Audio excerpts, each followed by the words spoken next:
My name is Brent Rollins, and we're at my place in Brooklyn. I head on over to my workspace.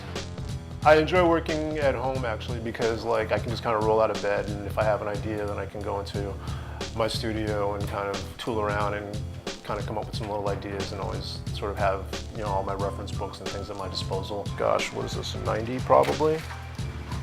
I made sort of a Xerox book of all the sort of logos that I had done when I was 19, 20, 21. So you can see it was all pre-computer, so I had to hand draw everything.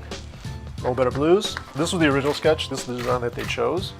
The logo from Oh Better Blues is really my first big break, in the sense of something that I did actually got picked. As far as public thing, it would be that, but I got no credit for it.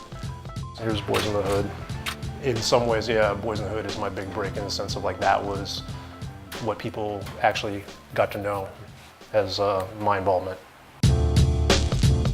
So this is when I was working at Rap Pages. This was 94.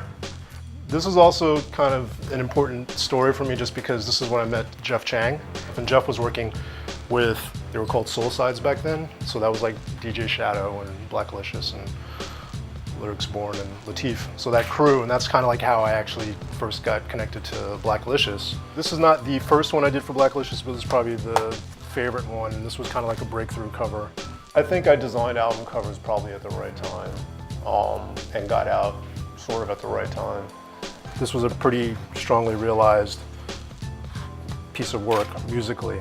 It's kind of cool to know that you belong to a certain era. I'm glad I did what I did, and I'm glad that I was able to do it at a time when the people that I've worked with have been very proactive as far as doing interesting packaging or wanting to spend a little bit of money to do something a little unusual.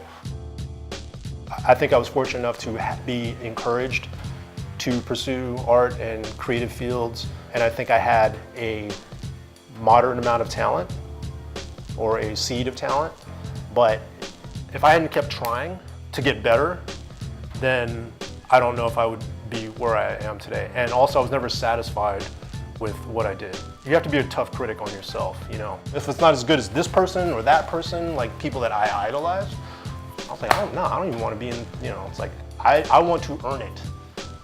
When people come to me and say that they like stuff that I do, that makes me feel good because it's 9 times out of 10 they sought me out, or they found out oh, what's this, and they looked me up, versus people being told this is the cool guy or this is the what or this is the what. I want to give a shout out to G-SHOCK. This watch actually fits my wrist, which is so dope. It's transparent. It's kind of tight. I like it. I'm digging it.